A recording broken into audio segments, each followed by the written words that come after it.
Hi all, അസ്സലാമലൈക്കും. Welcome back to സിൽനാസ് kitchen. ഇന്നത്തെ റെസിപ്പി നല്ല വെറൈറ്റി ടേസ്റ്റി ആയിട്ടുള്ള ഒരു അടിപൊളി ഈവനിങ് സ്നാക്സിൻ്റെ റെസിപ്പിയാണ്. എണ്ണയും ഓയിലും ഒന്നും തന്നെ യൂസ് ചെയ്യാതെ നല്ല ടേസ്റ്റി ആയിട്ടുള്ള ഒരു അടിപൊളി വിഭവമാണ്. ഇതുപോലെ ഒരു തവണ ഉണ്ടാക്കി കഴിച്ചാൽ പിന്നെ നമുക്ക് വീണ്ടും വീണ്ടും ഇതേപോലെ തന്നെ ഉണ്ടാക്കി കഴിക്കാൻ വേണ്ടി തോന്നും. അത്രയും നല്ലൊരു കൂട്ടാണ് ഇതിൽ ചേർന്നിട്ടുള്ളത്. അപ്പോൾ ഇതെങ്ങനെയാണ് തയ്യാറാക്കുന്നതെന്ന് അറിയാനായിട്ട് വീഡിയോ സ്കിപ്പ് ചെയ്യാതെ മുഴുവനായിട്ടൊന്ന് കണ്ടു നോക്കണേ. റെസിപ്പിയിലോട്ട് കടക്കുന്നതിന് മുമ്പായി സിൽനാസ് കിച്ചൺ ചാനൽ ആദ്യമായിട്ട് കാണുന്നവരാണെങ്കിൽ പ്ലീസ് ഒന്ന് സബ്സ്ക്രൈബ് ചെയ്തേക്കണേ. ഒപ്പം തന്നെ ഈ വീഡിയോസ് നിങ്ങൾക്ക് ഇഷ്ടപ്പെടുകയാണെങ്കിൽ ഒരു ലൈക്ക് ചെയ്ത് ഷെയർ ചെയ്ത് സപ്പോർട്ട് ചെയ്യാനും മറക്കരുത്. ഇനി നമുക്കിതെങ്ങനെയാണ് തയ്യാറാക്കുന്നതെന്ന് നോക്കാം. ഇതിനായി ആദ്യം തന്നെ 250 ml കപ്പിൻ്റെ അളവിൽ 1 കപ്പ് കപ്പലണ്ടിയാണ് എടുത്തിട്ടുള്ളത്. വറുത്ത കപ്പലണ്ടിയാണ് ഇത്. നമുക്ക് ഇതുപോലെ ചെറിയൊരു മിക്സഡ് ജാറിലേക്ക് ഇട്ട് കൊടുത്തിട്ട് നല്ലപോലെ ഒന്ന് പൊടിച്ചെടുക്കാം. ഈ ഒരു കപ്പലണ്ടിയുടെ എണ്ണമയം വരുന്നവരെ പൊടിക്കരുത്. ഇപ്പോൾ ഞാനിവിടെ പൊടിച്ചെടുത്തിട്ടുണ്ട്. ഇത് ഞാനൊരു ബൗളിലേക്ക് ഇട്ട് കൊടുക്കുകയാണ്. ഇനി ഇതിലേക്ക് വേണ്ടത് തേങ്ങയാണ്. ചിരകിയ തേങ്ങ 250 ml കപ്പിൻ്റെ അളവിൽ 1/4 കപ്പ് എടുത്തിട്ടുണ്ട്. അത് മുഴുവനായിട്ടും ഇതിലേക്ക് ഇട്ട് കൊടുക്കാം. ഇതിലേക്ക് ഫ്ലേവറിന് വേണ്ടിയിട്ട് ഏലക്കായ പൊടിയോ അല്ലെങ്കിൽ ഏലക്കായോ ഇട്ട് കൊടുക്കണമെന്നുള്ളവർക്ക് അങ്ങനെ ഇട്ട് കൊടുക്കാവുന്നതാണ്. ഞാനിവിടെ കപ്പലണ്ടി മിക്സ്ഡ് ജാറിലേക്ക് ഇട്ടപ്പോൾ അതിൻ്റെ കൂടെ 2 ഏലക്കയും കൂടെ ഇട്ട് കൊടുത്തിരുന്നു. അത് ഞാൻ കാണിക്കാൻ വിട്ടുപോയതാണ്. ഇനി ഇതിലേക്ക് ഒരു 2.5 ടേബിൾ സ്പൂൺ അളവിൽ പാൽപ്പൊടി ഇട്ട് കൊടുക്കാം.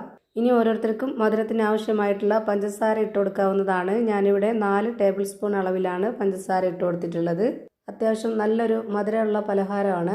ഈ മധുരത്തിന് ബാലൻസ് ചെയ്യാനായിട്ട് ഒരു നുള്ളു ഉപ്പും കൂടെ ഇട്ട് കൊടുക്കുക. ഞാനിപ്പോൾ ഇതിൽ ഇട്ട് കൊടുക്കുന്നില്ല. കാര്യം ഈ ഒരു കപ്പലണ്ടിക്ക് നല്ല ഉപ്പുള്ള കപ്പലണ്ടിയാണ്, അതുകൊണ്ടാണ് ഇട്ട് കൊടുക്കാത്തത്. ഉപ്പ് അധികം ഇല്ലാത്ത കപ്പലണ്ടി ആണെങ്കിൽ മാത്രം ഉപ്പിട്ട് കൊടുക്കുക. ഇനി അടുത്തതായിട്ട് വറുത്ത റവയാണ് വേണ്ടത്. ഞാനിവിടെ 250 ml കപ്പിൻ്റെ അളവിൽ 1 കപ്പ് റവ ഇതിലേക്ക് ഇട്ട് കൊടുക്കുന്നുണ്ട്. ഈ പലഹാരത്തിന് റവ എടുക്കുമ്പോൾ വറുത്ത റവ തന്നെ എടുക്കാൻ വേണ്ടി നോക്കുക. എങ്കിലേ കറക്റ്റ് പരുവത്തിലും ടേസ്റ്റിലൊക്കെ കിട്ടുള്ളൂ. ഇനി ഞാൻ ഇതിലേക്ക് 2.5 ടേബിൾ സ്പൂണോളം നെയ്യാണ് ഒഴിച്ചു കൊടുക്കുന്നത്. നല്ലൊരു മണമൊക്കെ ആയിരിക്കും ഈ പലഹാരത്തിന്. ഇനി വേണ്ടത് ലൈറ്റ് ആയിട്ടുള്ള ചൂടുള്ള പാലാണ്.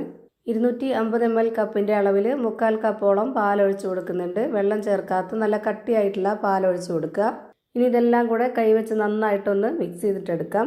ഈ റവ നല്ല പോലെ ഒന്ന് കുതിർന്ന് കിട്ടണം. അതിന് വേണ്ടിയിട്ട് നമുക്കിതൊന്ന് റെസ്റ്റ് ചെയ്യാനായിട്ട് മാറ്റി വയ്ക്കാം. ഇപ്പോൾ ഇത് കുറച്ച് ലൂസായിട്ടാണ് ഇരിക്കുന്നത്. അപ്പോൾ കുറച്ച് കഴിഞ്ഞാൽ ഇത് നന്നായിട്ട് കറക്റ്റ് പരുവത്തിന് ടൈറ്റായിട്ട് കിട്ടും.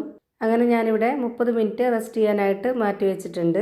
30 മിനിറ്റിന് ശേഷം ഇത് തുറന്ന് നോക്കിയിട്ട് ഇതുപോലെ മാവ് നമുക്ക് കൈകൊണ്ടൊന്ന് എടുത്ത് നോക്കുക. ഇതുപോലെ കറക്റ്റ് ഏത് ഷേപ്പിലാണോ നമുക്ക് റെഡിയാക്കി എടുക്കേണ്ടത് ആ ഷേപ്പിൽ നമുക്ക് കിട്ടും. ഇപ്പം ഞാനിവിടെ ഈ ഒരു ഷേപ്പിലാണ് എടുക്കുന്നത്. ഇതേ വലിപ്പത്തിൽ ഓരോരുത്തർക്കും ഏത് ഷേപ്പിലാണോ വേണ്ടത് അതുപോലെ എടുക്കാവുന്നതാണ്. ഞാനിപ്പോൾ ഇവിടെ എല്ലാം വളരെ ചെറുതാക്കിയിട്ട് കനം കുറച്ചിട്ട് ഈ ഒരു രീതിയിലാണ് എടുത്തിട്ടുള്ളത്. ഏത് ഷേപ്പിലാക്കിയാലും കനം കുറച്ച രീതിയിൽ ആക്കി എടുക്കുക. എങ്കിൽ നന്നായിട്ട് ഉള്ളു വെന്ത് കിട്ടും. ഞാനിപ്പോൾ ഇവിടെ ഓരോന്നോരോന്നായി ഇതുപോലെ തയ്യാറാക്കി ഒരു പാത്രത്തിലേക്ക് മാറ്റുന്നുണ്ട്.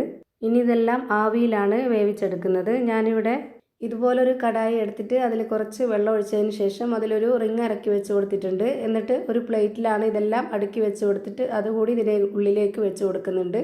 എന്നിട്ട് ഇതിൻ്റെ അടപ്പെടുത്തിട്ടൊന്ന് അടച്ച് വെച്ച് കൊടുക്കാം. അതിൻ്റെ ഹോൾ ഭാഗത്ത് പേപ്പർ തിരികെ വെച്ച് കൊടുക്കുന്നുണ്ട്, എയർ ടൈറ്റ് ആയിട്ടിരിക്കാനാണ്. ഒരുപാട് സമയം തൊട്ട് വേവിക്കേണ്ട ആവശ്യമില്ല. ഒരു 10-20 മിനിറ്റ് നേരം ലോ ഫ്ലെയിമിലിട്ടിട്ട് വേവിച്ചെടുത്താൽ മതി. ഇപ്പോൾ ഇതാ നല്ല ടേസ്റ്റി ആയിട്ടുള്ള ഒരു അടിപൊളി വെറൈറ്റി പലഹാരം റെഡിയായി കിട്ടി. ഇതുപോലെ നിങ്ങളും ഒന്ന് ട്രൈ ചെയ്ത് നോക്കുക. എന്തായാലും എല്ലാവർക്കും ഇഷ്ടമാവും. അപ്പോൾ ഇത്രയേ ഉള്ളൂ ഇന്നത്തെ വീഡിയോ ഇഷ്ടമായാൽ ലൈക്ക് ചെയ്യാനും കമൻറ്റ് ചെയ്യാനും ഷെയർ ചെയ്യാനും മറക്കരുത്. അതുപോലെ തന്നെ ഞാനിടുന്ന പുതിയ വീഡിയോസ് നോട്ടിഫിക്കേഷനായിട്ട് കിട്ടുന്നതിന് വേണ്ടി സബ്സ്ക്രൈബ് ചെയ്ത് ബെല്ലൈക്കൺ അമർത്തി അതിൽ ഓൾ എന്ന ഓപ്ഷൻ എനേബിൾ ചെയ്ത് കൊടുക്കാനും മറക്കരുത്. പുതിയൊരു വീഡിയോയുമായി വീണ്ടും വരും. Thank you for watching.